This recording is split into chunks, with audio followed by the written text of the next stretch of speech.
High বন্ধুরা, আলোর রান্নাঘরে আপনাদের সবাইকে স্বাগত। বিকেলে বা সন্ধ্যায় আমরা সবাই মোটামুটি স্ন্যাক্স খেতে পছন্দ করি। তো সেটা যদি হয় এইরকম স্ন্যাক্স, তাহলে তো আর কথাই নেই। তো চলুন দেখে নিই। প্রথমে আমি পেঁয়াজ, ক্যাপসিকাম আর কাঁচা লঙ্কা কুচিয়ে নিয়েছি, আর নিয়েছি আদা রসুন বাটা, আর নিয়েছি বোনলেস চিকেনগুলোকে ভালো করে ধুয়ে রেখে দিয়েছি। এবার এটা চপারে কেটে নেব। এটা মিক্সিতে না দিয়ে চপারে ছোট ছোট করে কেটে নিলে ভালো হয়। তো চিকেনটা খাওয়ার সময় মুখে পড়বে, তখন ভীষণ ভালো লাগবে তাহলে। আর মিক্সিতে দিলে ওটা গ্রেট করা হয়ে যায়, তো পুরোটা ওটা ঠিক খুব একটা অতটা ভালো লাগে না। এই যে দেখুন, এইরকম ছোট ছোট কাটা হয়েছে, কিমা টাইপের করে নিয়েছি। এবারে একটা কড়ার মধ্যে নিয়ে নিচ্ছি সাদা তেল।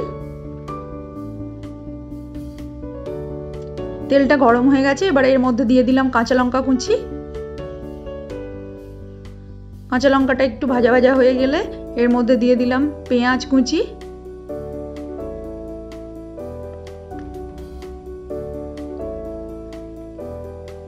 পেঁয়াজটা একটু ভাজা ভাজা করে নেব।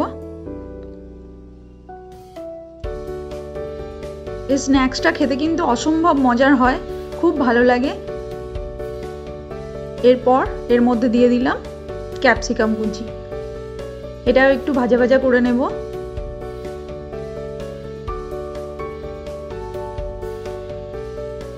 আমরা বাইরে থেকে স্ন্যাক্স কিনে খাই, সেগুলো কিন্তু খুব আনহেলদি। তাই এই রকম যদি একটু বাড়িতে বানিয়ে নেওয়া যায়, সবাই দেখবেন খেতে পছন্দ করে। এর মধ্যে দিয়ে দিলাম রসুন বাটা আর আদা বাটা।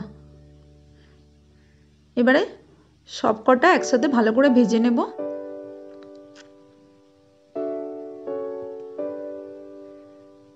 বেশ ভালো মতো ভেজে নিতে হবে, যাতে আদা রসুনের কাঁচা গন্ধটা না থাকে। এরপর দিয়ে দেব চিকেনটা, যেটা চপ করে রেখেছিলাম। এবারে ভালো করে চিকেনটার সাথে এগুলো কষে নেব।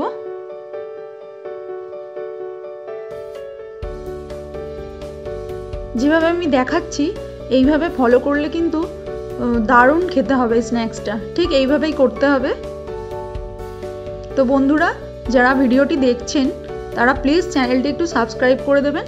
আমার নতুন ও পুরনো বন্ধুদের আমার আন্তরিক শুভেচ্ছা ও ভালোবাসা অনেক। এবারে এর মধ্যে দিলাম একটু নুন, আবারও ভালো করে নেড়ে নিলাম।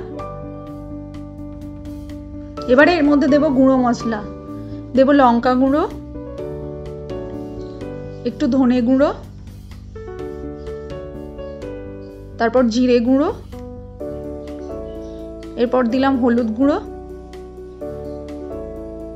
গরম মশলার গুঁড়ো, আর দেব গোলমরিচের গুঁড়ো। সবকটা গুঁড়ো মশলা আমি অ্যাড করে দিয়েছি। এবারে ভালো করে মিক্স করে নেব।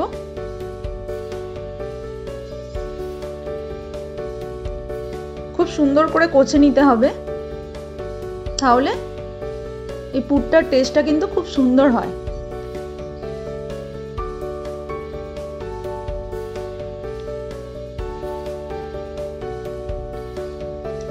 দেখুন, আমি প্রায় 15 থেকে 20 মিনিট মতো কষে নিয়েছি।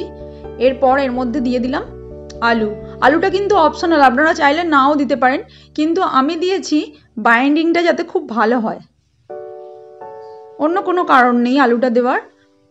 একটু মানে বাইন্ডিং দরকার তো পুরটার জন্য, তাই আমি আলুটা সেদ্ধ করে, খুব অল্পই আলু দিয়েছি, একটা আলু সেদ্ধ করে অর্ধেকটা কেটে দিয়েছি।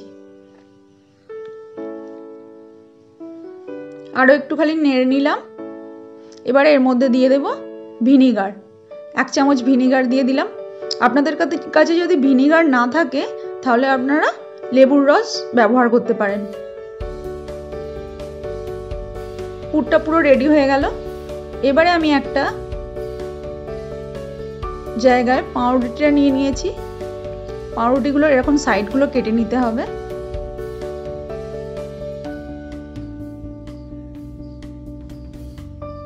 এইবারে পাউরুটিটা এইভাবে ঠিক বেলে নিতে হবে। দেখুন যেভাবে বেলছি একটু চেপে বেলে নিতে হবে। আমি আরও একটা বেলে নিয়েছিলাম। তো এইভাবে পাউরুটির মধ্যে পুরটা দিতে হবে। পুরটা একটু বেশি করে দিলে খেতে ভালো লাগে, একটু বেশি করে পুরটা দিয়ে দিলাম। এবারে সাইডগুলোয় পাউরুটির যাতে মোড়া যায় তাই জন্য একটু দিলাম জল, হালকা করে হাতে জল নিয়ে একটু দিয়ে দিতে হবে। খুব বেশি দিলে হবে না, আবার ভিজে গেলে অসুবিধা আছে। আমি আর একটা পাউরুটি দিয়ে এইভাবে ঠিক চেপে দিচ্ছি। যেভাবে আমি করছি দেখুন ঠিক এইভাবেই করতে হবে।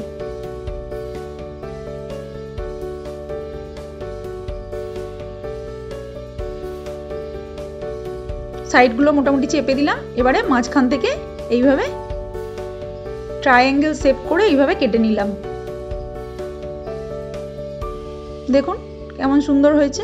আমি আপনাদের সুবিধার জন্য আরও একটা দেখিয়ে দিচ্ছি। বেলে নিলাম, আবারও একটা বেলে নিচ্ছি।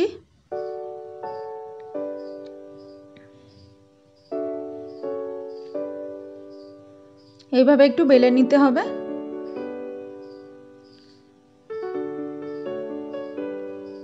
তারপর এর মধ্যে দিয়ে দিচ্ছি চিকেনের পুরটা।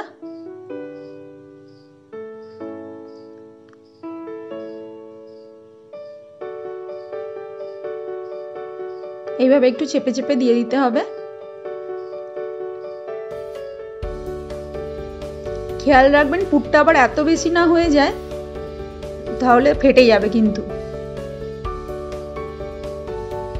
এইভাবে মোটামুটি একটা বুঝে দিতে হবে, খুব অল্প হলেও হবে না, খুব বেশি হলেও হবে না। সাইডে একটু জল লাগিয়ে নিলাম।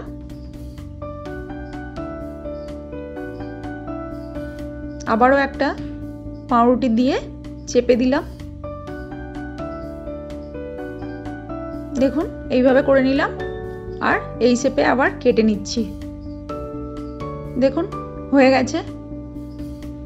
এইবার একটা বাটির মধ্যে আমি নেব দুটো ডিম।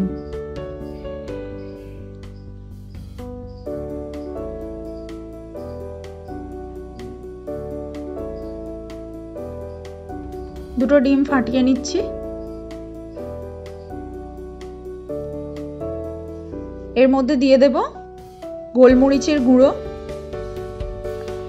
তারপর এর মধ্যে দিয়ে দেব নুন, আর তারপরে এর মধ্যে দিয়ে দেব কর্নফ্লাওয়ার।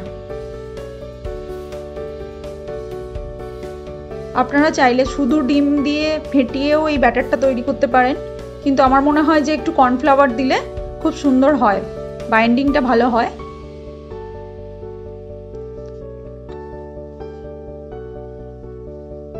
তো এবারে আমি একটা জায়গায় ডিম নিয়েছি আর একটা জায়গায় ব্রেড ক্রাম্বস নিয়েছি। এইভাবে পাউরুটিটা ডিমের ব্যাটারে চুবিয়ে ব্রেড ক্রাম্বসের মধ্যে এইভাবে করতে হবে। একটা হাত ভিজে হতে হবে, একটা হাত শুকনো হবে, তাহলে ব্যাপারটা ভালো হবে। আমি আবারও একটা দেখিয়ে দিচ্ছি। এইভাবে দেখুন ব্রেড ক্রাম্বসে ভালো করে মাখিয়ে নিতে হবে। দেখুন আমি এইভাবে সবকটা চপ করে নিয়েছি। এইবারে কড়ার মধ্যে দিয়ে দেব সাদা তেল।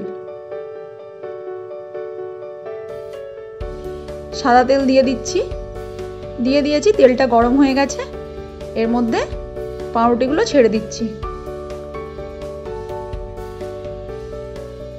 খুব বেশি ভাজতে লাগে না, যেহেতু প্রিপারেশন আগে থেকেই করা থাকে ভিতরের পুরটার, সেহেতু খুব বেশিক্ষণ ভাজতে টাইম লাগে না। ওই 2 থেকে 3 মিনিটের মতো ভেজে নিলেই হবে। এইরকম গোল্ডেন ব্রাউন করে ভেজে নিতে হবে। এবার তুলে নিলাম। আমি আরও দুটো ভেজে নিচ্ছি।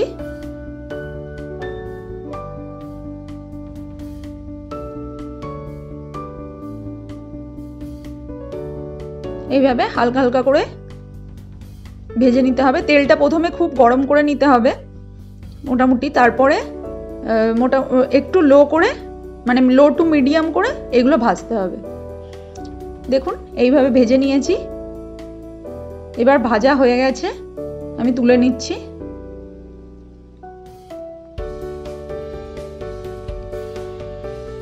আমার সবকটা চিকেন পকেটস রেডি হয়ে গেছে। এবারে আমি একটু সাজিয়ে দিচ্ছি। দেখুন কত সুন্দর হয়েছে। এইভাবে আপনারাও যদি বাড়িতে বানাতে পারেন তাহলে খুব ভালো খেতে লাগে। দোকান থেকে না কিনে মাঝে মাঝে এইভাবে বাড়িতে বানিয়ে বাচ্চাদেরকে দিলে ওরা খুব সুন্দরভাবে খায় এবং মজা করে খায়। তো বন্ধুরা, চাইলে আপনারা বাড়িতে এই রেসিপিটি ফলো করতে পারেন। আর যদি রেসিপিটি ভালো লেগে থাকে তাহলে প্লিজ চ্যানেলটি সাবস্ক্রাইব করে পাশে থাকুন আর লাইক কমেন্ট শেয়ারের মাধ্যমে জানাবেন কেমন লাগলো রেসিপিটি। আজকে এই পর্যন্ত, দেখা হচ্ছে পরবর্তী কোনো ভিডিও নিয়ে। ততক্ষণ টাটা, ভালো থাকুন, সুস্থ থাকুন।